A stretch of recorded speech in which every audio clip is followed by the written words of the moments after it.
നമസ്കാരം. നമ്മൾ ഇന്ന് എത്തിയിരിക്കുന്നത് തന്മയ ജസ്യൂട്ട് സെൻ്ററിലാണ്. നിയമസഹായ കേന്ദ്രമാണ്. 2016 ജനുവരി മാസം മുതൽ കോട്ടയം കുമാരനെല്ലൂരിൽ പ്രവർത്തിക്കുന്ന നിയമസഹായ കേന്ദ്രമാണ്. നമ്മളിവിടെ ഇന്ന് എത്തിയിരിക്കുന്നത് ശ്രീ ജോജി സാറിനെ ഇൻ്റർവ്യൂ ചെയ്യാനാണ്. സാർ വർഷങ്ങളായി നിയമസഹായ കേന്ദ്രങ്ങളും നിയമസഹായങ്ങളുമായിട്ട് പ്രവർത്തിക്കുന്നയാളാണ്. പോസ്കോ കേസുകൾ, അതുപോലെ തന്നെ സാധാരണക്കാരുമായി ബന്ധപ്പെട്ട കേസുകൾ, അവരുടെ പ്രശ്നങ്ങൾ, ഇവയിലെല്ലാം ഇടപെടുന്ന സാറാണ്. നമ്മളിന്ന് മെയിനായിട്ട് ഇവിടെ സാറുമായിട്ട് ചർച്ച ചെയ്യാൻ പോകുന്നത് പോസ്കോ കേസുകളും അതുപോലെ തന്നെ അതുമായി ബന്ധപ്പെട്ട നിയമസഹായങ്ങളും എന്തെല്ലാം ചെയ്യാൻ പറ്റും, അതിൻ്റെ അവയർനെസ്സുമായി ബന്ധപ്പെട്ട സ്റ്റുഡൻസിൻ്റെയും അതുപോലെ തന്നെ ടീച്ചേഴ്സ്, പേരൻസ്, ഇവരുടെ റോള്, ഇതിനെപ്പറ്റിയെല്ലാം നമ്മളിന്ന് ചർച്ച ചെയ്യാൻ പോകുന്നത്. നമസ്കാരം സാർ, സ്വാഗതം. 2012 പോസ്കോ കേസ് വരുന്നത്. അതിൻ്റെ ഒരു ഇമ്പോർട്ടൻസിനെ പറ്റി സാറിൻ്റെ അഭിപ്രായം എന്താ? പോസ്കോ കേസ് വരാൻ പ്രധാനപ്പെട്ട ഒരു കാരണം എന്താണെന്ന് വെച്ച് കഴിഞ്ഞാൽ, കുട്ടികളുടെ മേലുള്ള അതിക്രമങ്ങൾ വർദ്ധിപ്പിച്ചു വന്ന സാഹചര്യത്തിൽ പ്രത്യേകിച്ച് പെൺകുട്ടികളാണ് കൂടുതൽ പീഡിപ്പിക്കപ്പെടുകയും ചെയ്ത് സ്കൂൾ കുട്ടികൾ സഹിതം 3 വയസ്സുള്ള കുട്ടികൾ വരെ പീഡിപ്പിക്കപ്പെടുന്ന ഒരവസ്ഥ വന്നാണ്. ആ സമയത്താണ് പാർലമെൻറ്റ് പോസ്കോ 2012 പാസ്സാക്കുന്നത്. അപ്പോൾ അതിൻ്റെ പ്രസക്തി എന്താണെന്ന് വെച്ച് കഴിഞ്ഞാൽ, അതിൻ്റെ ഒരു പോസിറ്റീവ് ഉണ്ട്, അതിനൊരു നെഗറ്റീവ് ഉണ്ട്. കാരണം വെച്ചാൽ പോസിറ്റീവ് എന്ന് പറയുന്നത് കുട്ടികളുടെ അവരുടെ അവകാശങ്ങൾ അവർക്ക് നേടിയെടുക്കാനുള്ള ഒരു റൈറ്റ് ഇതില്ലാത്തതുണ്ട്, ഒരു നിയമം ഇതില്ലാത്തതുണ്ട്. അതോടൊപ്പം തന്നെ എന്താണെന്ന് വെച്ച് കഴിഞ്ഞാൽ, കുട്ടികളിത് മിസ്യൂസ് ചെയ്യുകയും ചെയ്യുന്നു. എന്ന് പറഞ്ഞു കഴിഞ്ഞാൽ കൂടുതൽ സ്വാതന്ത്ര്യം കിട്ടുന്നതുകൊണ്ട് അത് മിസ്യൂസ് ചെയ്യുന്ന ഒരവസ്ഥയുണ്ട്. ഇപ്പം നമുക്ക് കുട്ടികളെ ഉപദ്രവിക്കാൻ പറ്റത്തില്ല, മാതാപിതാക്കൾക്ക് പോലും ഉപദ്രവിക്കാൻ പറ്റത്തില്ല. നമുക്കറിയാവുന്നതാണ്, IAS ഓഫീസറുടെ മകൻ ഉത്തരേന്ത്യയിൽ പുള്ളിയെ ശിക്ഷിച്ചെന്ന് പറഞ്ഞുകൊണ്ട് പുള്ളി കേസ് കൊടുത്ത സംഭവം വരെ വന്നിട്ടുണ്ട്. അപ്പം എന്ന് പറഞ്ഞു കഴിഞ്ഞാൽ കുട്ടികളെ ഇപ്പം നമുക്ക് ശിക്ഷിക്കാൻ പറ്റത്തില്ല. അത് സ്കൂളിലായാലും വീട്ടിലായാലും ശിക്ഷിക്കാൻ പറ്റത്തില്ല. അപ്പം അത് എന്ത് ചെയ്യും, ഈ കുട്ടികൾ മിസ്യൂസ് ചെയ്യും. അതോടൊപ്പം തന്നെ ജസ്റ്റ് ഓപ്പോസിറ്റ് ഇവർക്കെതിരെയുള്ള പീഡനങ്ങൾ വർദ്ധിക്കുകയും ചെയ്യുന്നുണ്ട്. അപ്പോൾ ഈ പ്രത്യേക സാഹചര്യത്തിൽ പോസ്കോ കേസ് കൂടുതൽ വർദ്ധിച്ചു വരുന്ന സാഹചര്യത്തിലാണ് പാർലമെൻറ്റ് ഈ നിയമം പാസ്സാക്കാൻ കാരണം. അതുകൂടാതെ തന്നെ കുട്ടികൾക്ക് വേണ്ടി ഐക്യരാഷ്ട്രസഭയുടെ ഒരു സമ്മേളനം, ഞാൻ അതിൻ്റെ ഡേറ്റ് വർഷവും മറന്നുപോയി, കുട്ടികൾക്ക് വേണ്ടിയിട്ട് തന്നെ ഒരു വിങ് ഐക്യരാഷ്ട്രസഭ യൂണിയൻ ഡിക്ലറേഷനൊക്കെ നടത്തിയിട്ടുണ്ട്. ആ ഡിക്ലറേഷൻ്റെ അടിസ്ഥാനത്തിലാണ് എല്ലാ രാജ്യങ്ങളിലും ഈ നിയമം പാസ്സാക്കിയിട്ടുണ്ട്. എല്ലാ രാജ്യങ്ങളും പോസ്കോ നിയമങ്ങൾ പാസ്സാക്കിയിട്ടുണ്ട്. പോസ്കോയുടെ പ്രധാനപ്പെട്ട കുട്ടികളുടെ സംരക്ഷണമാണ് പ്രധാനമായിട്ടുള്ളത്. അതോടൊപ്പം തന്നെ കുട്ടികളുടെ അവകാശങ്ങൾ നിഷേധിക്കപ്പെടാൻ പാടില്ല എന്നുള്ളതാണ് രണ്ടാമത്തെ നിയമത്തിൻ്റെ പ്രസക്തിയുള്ളത്. അതാണ് പോസ്കോയെ കുറിച്ച് എനിക്ക് കൂടുതലായിട്ട് പറയാനായിട്ടുള്ളത്. ഞാനൊരു കേസേ ഇവിടെ അറ്റൻഡ് ചെയ്തിട്ടുള്ളൂ. അതൊരു പിതാവ് പീഡിപ്പിച്ച ഒരു കേസാണ്. ആ കേസിൽ ഞാൻ ഇടപെട്ടിട്ടുള്ളത്. അത് എനിക്ക് പുറത്ത് പറയാൻ പറ്റത്തില്ല, പോസ്കോ കേസായതുകൊണ്ട്.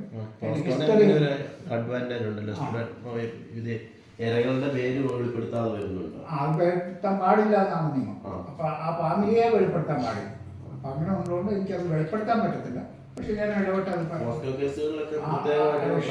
രക്ഷിതാവ് ഇപ്പം ജയിലിലാണ്. പോസ്കോ കേസുകളിലൊക്കെ പ്രത്യേകമായിട്ടുള്ള കോർട്ടും ട്രയലും ഒക്കെയാണ്. അത് സ്പീഡ് കോർട്ടാണ്. എന്നുവെച്ചാൽ പെട്ടെന്ന് നടപടി ഉണ്ടാകണമെന്നുള്ളതാണ്. പ്രത്യേകിച്ച് സ്ത്രീകളുടെയും കുട്ടികളുടെയും നിയമത്തിൽ സ്ട്രോങ് ഇടപെടലുണ്ട്. അതിനായിട്ട് തന്നെ കോടതിയുണ്ട്. അത് സ്പീഡിൽ തന്നെ കോടതി വിധി പറയണമെന്നുണ്ട്. അങ്ങനെയല്ല ഈ ആക്ടിൽ പറയുന്നുണ്ട്. സാറേ, ഒരു കാര്യം ചോദിക്കട്ടെ, ഇപ്പം പോസ്കോ കേസുകൾ സ്കൂളിൽ അതിനുവേണ്ടിയുള്ള കമ്മിറ്റികളൊക്കെ ഉണ്ട്, അതെങ്ങനെയാണ് പ്രവർത്തിക്കുന്നത്? സ്കൂളിൽ PTA ഉണ്ടല്ലോ, PTAയും പിന്നെ ടീച്ചേഴ്സും കുട്ടികളും ചേർന്നിട്ടുള്ള ഒരു കമ്മിറ്റി ഉണ്ട്. ആ കമ്മിറ്റിയാണ് അത് പ്രവർത്തിക്കുന്നത്. അപ്പോൾ റിപ്പോർട്ട് ചെയ്യാം. അപ്പം പിന്നെ കൗൺസിലിംഗ് ഉണ്ട്, കൗൺസിലേഴ്സ് ഉണ്ട്. അപ്പം കേസ് വല്ലതും ഉണ്ടെങ്കിൽ അറിയുന്നത് കൗൺസിലേഴ്സ് വഴിയാണ്. ഇപ്പം നമുക്കറിയാം, പത്രങ്ങളിലെല്ലാം വാർത്ത വരുന്നത് എങ്ങനെയാണ്, കൗൺസിലേഴ്സ് വഴിയാണ് കേസുകളൊക്കെ പുറത്തു വരുന്നത്. പല പീഡന കേസുകളും കുട്ടികളെ പീഡിപ്പിച്ച കേസുകളും പുറത്തു വരുന്നത് കൗൺസിലേഴ്സിൻ്റെ അടുത്താണ് വരുന്നത്. ഓരോ സ്കൂളിലും കൗൺസിലേഴ്സ് ഉണ്ട്. ആ സ്കൂളിലെ കൗൺസിലേഴ്സ് ചിലപ്പോൾ ടീച്ചേഴ്സ് തന്നെയായിരിക്കും ഒരു കൗൺസിലർ, ചിലപ്പോൾ സെപ്പറേറ്റ് കൗൺസിലേഴ്സിനെ വെക്കാറുണ്ട്. അപ്പോൾ അങ്ങനെ വെക്കണമെന്ന് നിയമമുണ്ട്. അവ എല്ലാ സ്കൂളുകാരും ഉണ്ടോ എന്ന് എനിക്ക് സംശയമുണ്ട്. അപ്പോൾ ആ കൗൺസിലേഴ്സിൻ്റെ അടുത്താണ് കേസുകൾ കൂടുതലും വരുന്നത്. സാർ, ഈ സ്കൂളുകളിൽ ഇത്തരം കേസുകൾ വന്നു കഴിഞ്ഞാൽ അധ്യാപകൻ എന്താ ആദ്യം ചെയ്യേണ്ടത്?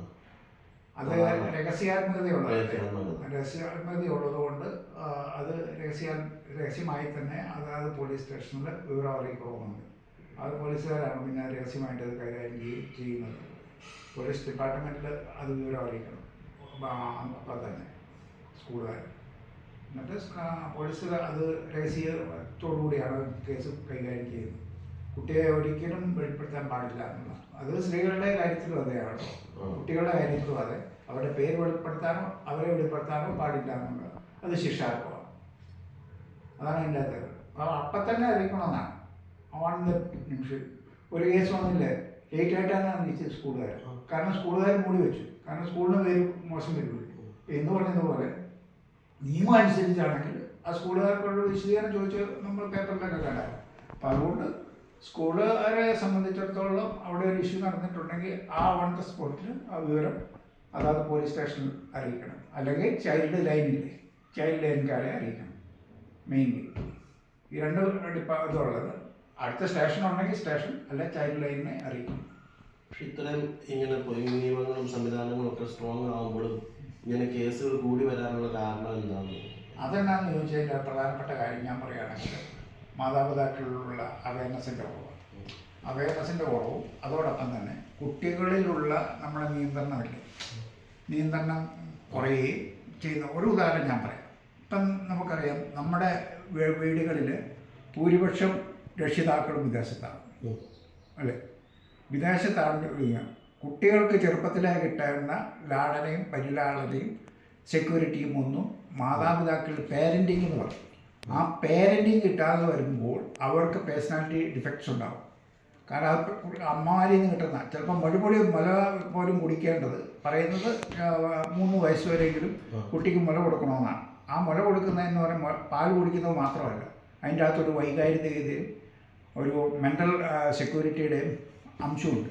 അപ്പം അത് ഇപ്പം ഉള്ള കുട്ടികൾക്ക് ലഭിക്കുന്നില്ലാത്തത് കൊണ്ട് കുട്ടികളെ സംബന്ധിച്ചിടത്തോളം ഒരു ഒരു അൺസെക്യൂരിറ്റി എന്ന് പറയും. ആ സെക്യൂരിറ്റി ഉള്ളത് കൊണ്ട് ഇവർ അതോടൊപ്പം തന്നെ സ്നേഹം കിട്ടാത്തത് കൊണ്ട് ഇവരെന്ത് ചെയ്യും, സ്നേഹം ലഭിക്കാൻ വേണ്ടിയിട്ട് മറ്റുള്ള കാര്യങ്ങളിലേക്ക് കൂട്ടുകെട്ടുകളിലേക്ക് ചെന്ന് വീഴുന്നത് കൊണ്ടാണ് ഇവർ പീഡനത്തിന് ഇടയായി പോകുന്നത്. അല്ലാണ്ട് ഡയറക്റ്റായിട്ട് വരുന്നതൊന്നുമല്ല. അതായത് ചുരുക്കമാണ്.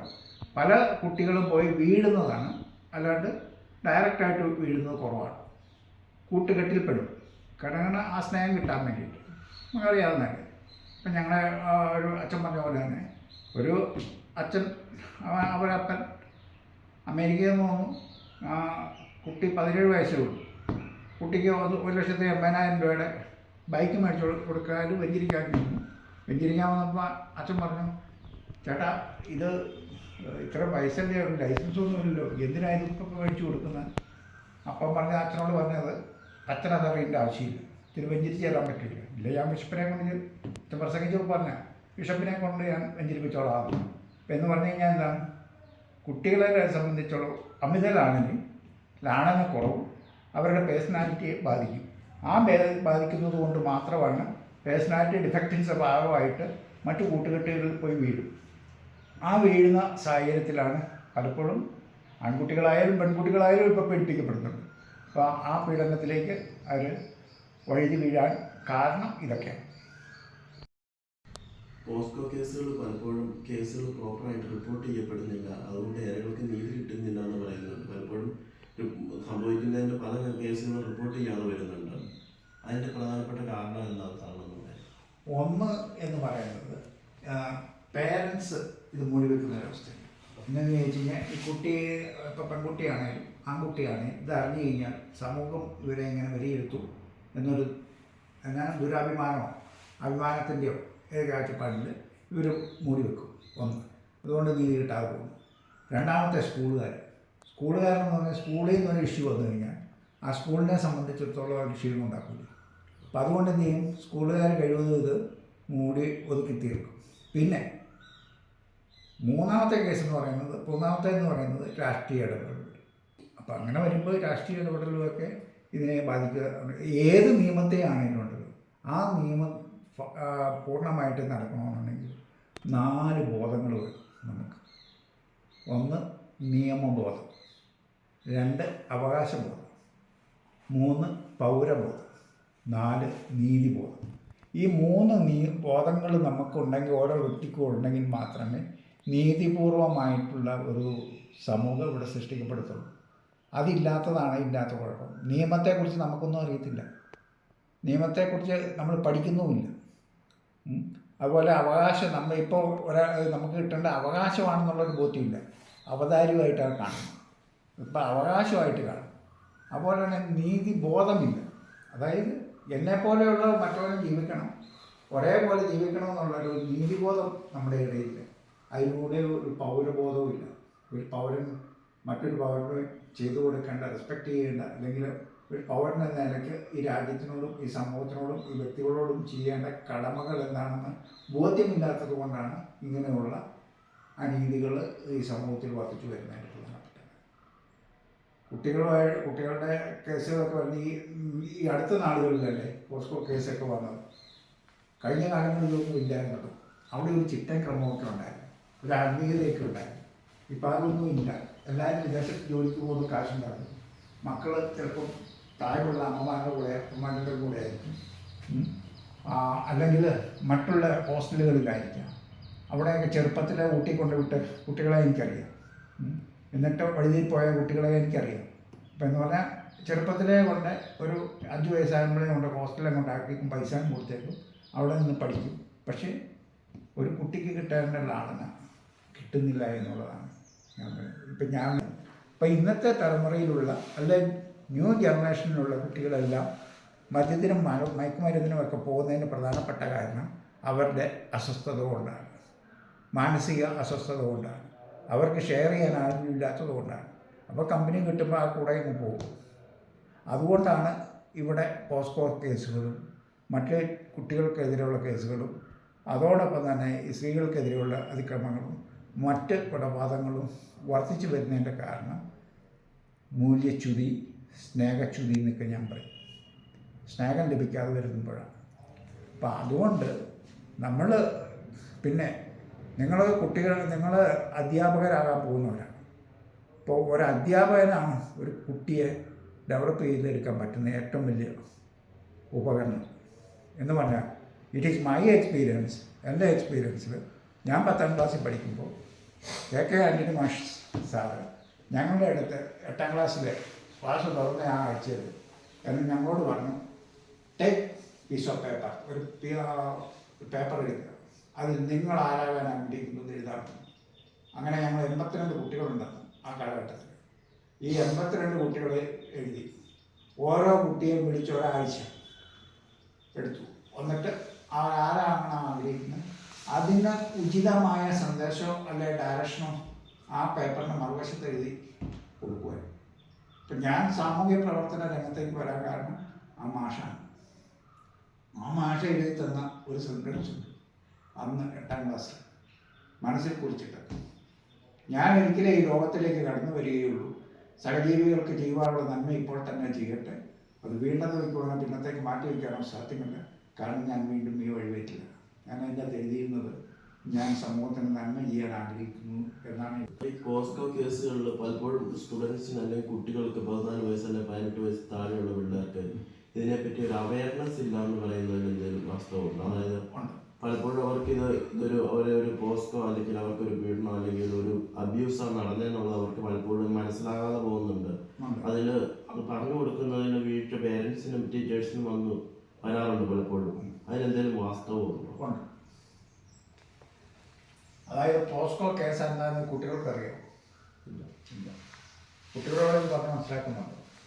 രക്ഷകർത്താക്കൾ പോലുമില്ല, നമ്മുടെ സമൂഹം പോലും ബോധ്യമില്ല. അതോടൊപ്പം തന്നെ അധ്യാപകർക്കും ഇതിനെക്കുറിച്ച് ബോധ്യമില്ല, കുട്ടികൾക്കുമില്ല.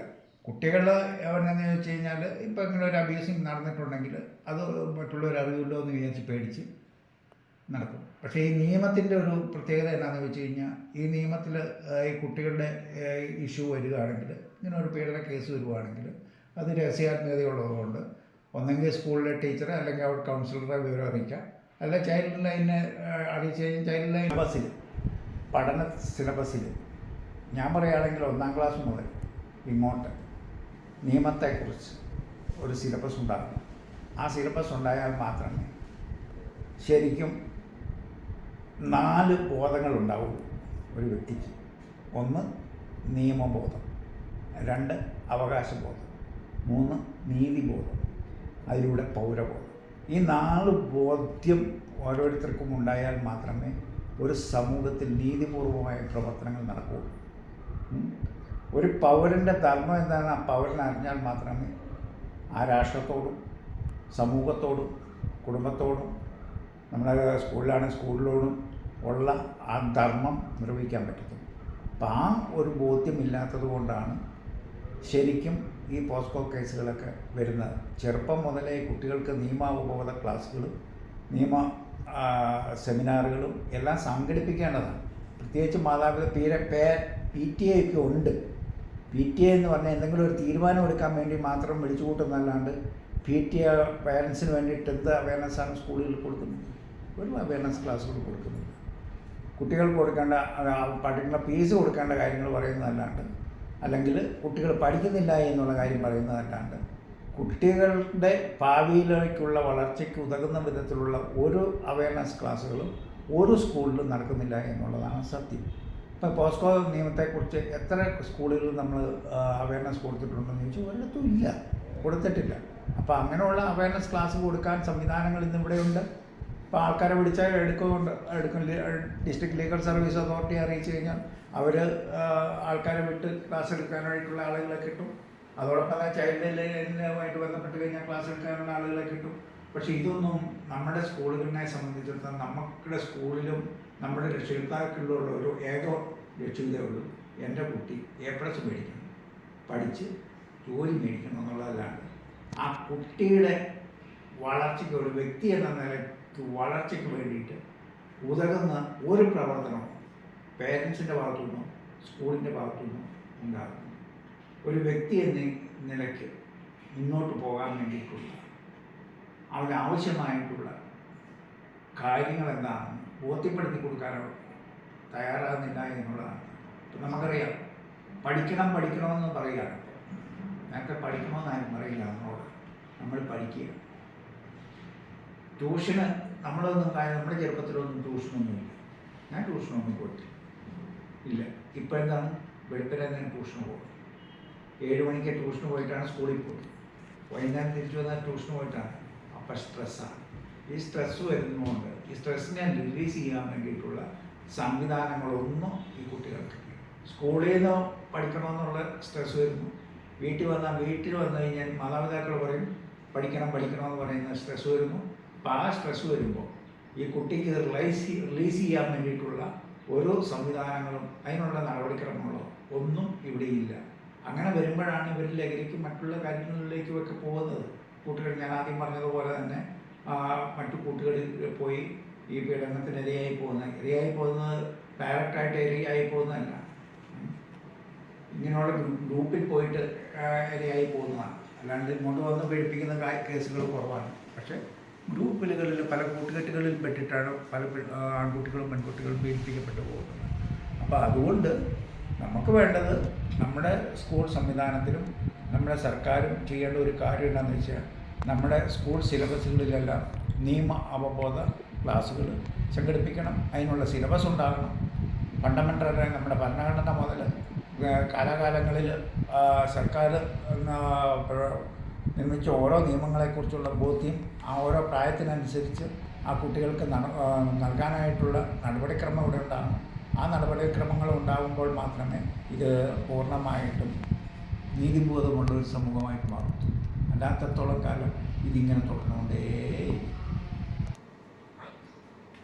നിങ്ങൾ ഇവിടുത്തെ തന്മയ ലീഗൽ സെൻ്റർ, അതായത് നിയമസഹായ കേന്ദ്രത്തിലെ പ്രവർത്തനങ്ങളെ പറ്റി ഒന്ന് വിവരിക്കാമോ? അതുപോലെ തന്നെ സാറിൻ്റെ പ്രവർത്തന മേഖലയെ പറ്റി ഒന്ന് വിവരിക്കാമോ? അതായത് തന്മയ ലീഗൽ എയ്ഡ് സെൻറ്റർ ആരംഭിക്കുന്നത് 2016 ജനുവരി 3-നാണ്.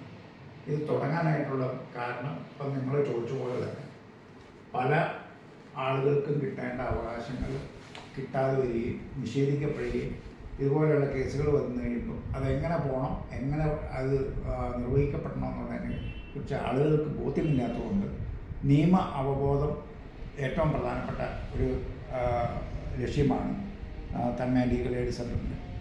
അതിൽ നമ്മൾ ടാർഗറ്റ് ചെയ്യുന്നതും 5 ഗ്രൂപ്പുകാരാണ്. ഒന്ന് tribals, 2 differently abled persons, 3 children and women, 4 senior citizen, 5 marginalised families എന്ന് പറഞ്ഞാൽ ഇവരെല്ലാം ഈ സമൂഹത്തിൽ പാർശ്വവൽക്കരിക്കപ്പെട്ട വ്യക്തികളാണ്. ഇവർക്ക് എങ്ങനെ എപ്പോൾ എവിടെ പോയാൽ എൻ്റെ അവകാശം നേടിയെടുക്കാൻ സാധിക്കും എന്നുള്ളതിനെക്കുറിച്ച് ബോധ്യമില്ലാത്തത് കൊണ്ട്, ബോധ്യം എങ്ങനെയാണെന്നുള്ള അറിയില്ലാത്തതുകൊണ്ട് അവർക്ക് ഞങ്ങൾ ചെയ്യുന്ന പഞ്ചായത്തുകൾ തോറും പോയി നിയമാവബോധ ക്ലാസ്സുകൾ, ഗ്രൂപ്പുകൾക്ക്, ക്ലബ്ബുകൾക്ക്, സംഘടനകളെ സംഘടിപ്പിച്ച് അവർക്ക് വേണ്ടിയിട്ട് അവയർനെസ് ക്ലാസ്സുകളാണ് കൂടുതൽ. പിന്നെ 4 പ്രധാനപ്പെട്ട കാര്യങ്ങൾ: ഒന്ന് legal awareness, legal clinic, legal intervention and പിന്നെ ഇത് നിയമസഹായം എന്ന് പറഞ്ഞാൽ ലീഗൽ എയ്ഡ് എന്ന് പറഞ്ഞു കഴിഞ്ഞാൽ ചില കേസുകൾ നമുക്ക് ചെയ്തു കൊടുക്കേണ്ടി വരും.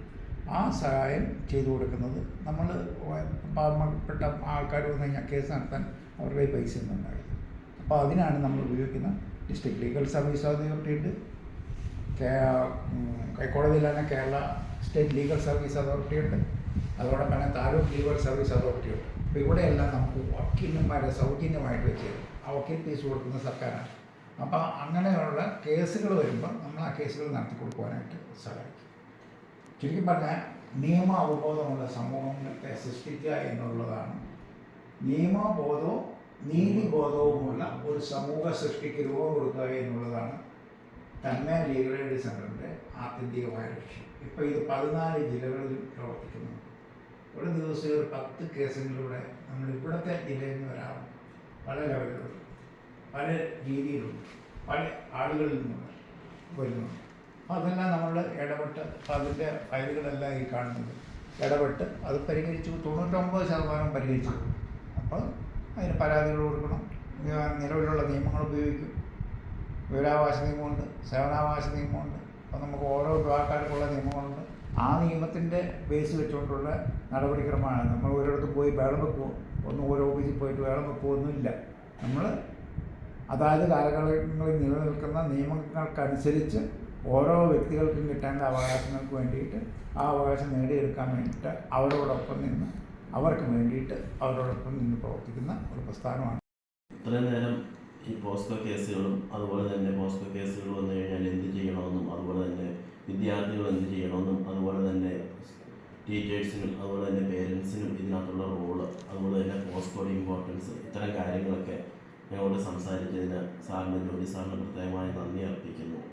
ഈ തന്മയ നിയമസഹായ കേന്ദ്രത്തെക്കുറിച്ച് നിങ്ങൾ പഠിക്കാൻ വന്നതിൽ എനിക്ക് വളരെയേറെ സന്തോഷമുണ്ട്. പ്രത്യേകിച്ച് തന്മയ എന്ന് പറയുന്നത് ജെസ്യൂട്ടിൻ്റെ ഒരു സെൻ്ററാണ്. സാധാരണ ജനങ്ങളുടെ ഇടയിൽ പ്രവർത്തിക്കുന്നതാണ്. ഈശോ സഭക്കാരാണ് ഏറ്റവും കൂടുതൽ സാധാരണ ജനങ്ങളുടെ ഇടയിൽ പ്രവർത്തിക്കുന്നത്. അവരെക്കുറിച്ച് ഇത്രയും തന്മയെക്കുറിച്ച് മനസ്സിലാക്കാനും ഇവിടെ വന്നതിന് നിങ്ങളോട് ഒത്തിരി നന്ദിയുണ്ട്. എനിക്ക് പറയുവാനായിട്ടുള്ളത്, നിങ്ങൾ പബ്ലിക് അധ്യാപകരായിട്ട് വളർന്നു പോകുന്നവരാണ്. അപ്പം നിങ്ങളുടെ മുന്നിൽ വരുന്ന കുട്ടികൾക്ക്, പ്രത്യേകിച്ച് നിയമത്തെക്കുറിച്ചും പോസ്കോ കേസിനെക്കുറിച്ചും, ആ കുട്ടിയെ സ്നേഹിക്കാനും അവരെ വളർത്തിക്കൊണ്ടുവരുവാനും അവരുടെ എല്ലാമായി തീരുവാനായിട്ടുള്ള ഒരു മനസ്സ് നിങ്ങൾക്ക് ഓരോരുത്തർക്കും ഉണ്ടാകണമെന്നാണ് എനിക്ക് പറയുവാനായിട്ടുള്ളത്. അതിലൂടെ ഒരു പുതിയ സമൂഹ സൃഷ്ടിക്ക് രൂപം നൽകുവാനായിട്ട് സാധിക്കും. നിങ്ങളുടെ കൈകളിലാണ് ഈ കുട്ടികളിരിക്കുന്നത്. മാതാപിതാക്കൾ കഴിഞ്ഞ് കഴിഞ്ഞാൽ ഏറ്റവും കൂടുതൽ സമയം ചെലവഴിക്കുന്നത് അധ്യാപകരുടെ ഇടയിലാണ്. ആ അധ്യാപകൻ്റെ റോളാണ് ശരിക്കും ആ കുട്ടിയെ ഒരു റോളായിട്ട് മാറ്റുന്നത്, വലിയൊരു റോളായിട്ട് മാറ്റുന്നത്. അപ്പോൾ ആ റോള് ശരിയായിട്ട് വിനിയോഗിച്ച് കഴിഞ്ഞാൽ കുട്ടികളാരും എഴുതി പോകത്തില്ല എന്ന് വിശ്വസിക്കുന്ന കൂട്ടത്തിലാണ്. അത്തരത്തിലൊരു പ്രവർത്തനം നിങ്ങൾക്കെല്ലാവർക്കും ഉണ്ടാകട്ടെ എന്ന് ഞാൻ പ്രാർത്ഥിച്ചുകൊണ്ട് നിർത്തുന്നു. നമസ്കാരം.